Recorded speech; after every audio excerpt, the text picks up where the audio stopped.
Welcome to Book Solve, and this second As I Read video for this book, Ultramarine by Mariette Navarro, reading from page 48 to page 92. I previously talked about beautiful phrases, but that also applies to whole paragraphs. And I want to pick out this one right at the start of this reading here on page 48, we'll get it back in, 49 in fact, that it's talking about the time when the sailors emerged from the ocean and finished their swim. Let's listen to it. It's a face, then another face at last, just as worried as his own, suffering, red. Every face that emerges from the water belongs to a body that marshals every last one of its muscles, of its human capacities. Each face sharpens its eyes at the same moment, taking great relief in locating its lifeboat and its lifebelts, its bathing ladder. And each measures the meters left to cover and the countercurrents. And each recognizes all the others and smiles about these waves that are a little high, waves that may have led them to believe the others had vanished. So they, once again, swim their front crawls with confidence. Barely a few meters from the lifeboat, they rediscover a virile, composed laughter and relax. And that's exactly the kind of paragraph that you don't find in poorly written books, which are just telling a story. That's really evocative of something about the author's intention to relay to us how this swim included periods of calm and confidence, and also sudden feelings of dread at the void that was below them, and that they were isolated from the other swimmers. And it's great stuff. It's great stuff. Also, it reminded me about faces suddenly appearing. It reminded me of one of my childhood books that I love immensely, Wind in the Willows, which is horribly classist and male, yeah. But it's got some beautiful writing in it, and it reminded me of when Mole first comes across Ratty and sees his little eyes and his face popping out from the burrow next to the riverbank, and also the faces that when Mole goes off to the wild wood by himself, the faces of the animals that appear and scare him at that time.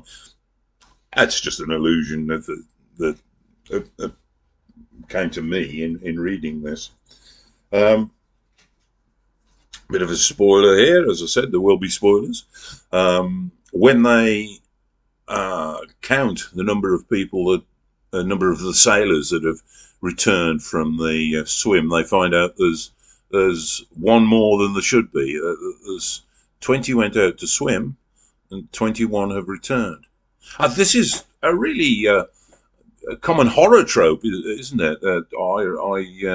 It makes me recall of one of my favourite horror short stories, one by J.M. Barrie called Smee, where there's a group of a party of people at a house who decide to play a hide and seek game, and there's suddenly one more person playing than there should be, and of course the other one is from the film The Thing, but the original Who Goes There, I think it was called. It's a 1938 story by somebody called John W. Campbell, which again is, there's somebody here who shouldn't be with this group. It's a really eerie and scary thing to think about. It's interesting that she the sea captain, she changes a little bit after this event of the swimming. Um, she starts to lock her cabin door, which she'd always kept open before. She isolates herself rather more. Um, and when she's got one of her, she loves maps. He presses down on the map and with a pencil and creates a little hole in the exact location where this incident occurred.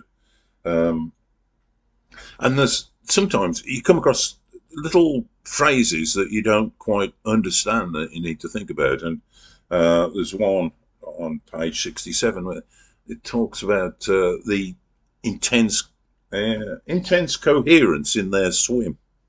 I don't quite know what is meant by that. Um,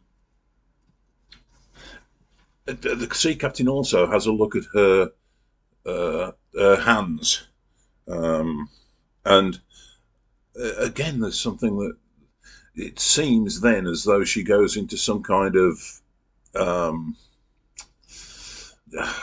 kind of vision of being able to pass her vision through her hands and through the cabin walls and all around the boat and lower down through the decks till she finally hits the engine room at the very bottom and perceives that as a beating heart, as something that's actually pumping blood all the way around the vessel, and that the noise that she's been hearing is this living beast, which I think quite often the book refers to the boat as a living beast on the seas. And that reminds me of a film that I can't remember the name of at the moment, which where the camera passes through uh, objects. It's set in Tokyo and it's to do with drugs experience. Enter the Void. Enter the Void. And that's this is the experience that she has of this vision doing that is very much the same as Enter the Void was. Um, right, she. The next thing that happens again is something unusual. The ship hits this strange mist, totally unexpected, not not something that they would come across normally, and it envelops the boat entirely. Um, Again, a big horror trope that's being used in this very literary novel. It's not used as a scary thing. There aren't dead pirates and sailors going to come out and strangle people or anything silly like that. But it invokes the sense of unease that runs all the way through the narrative here. And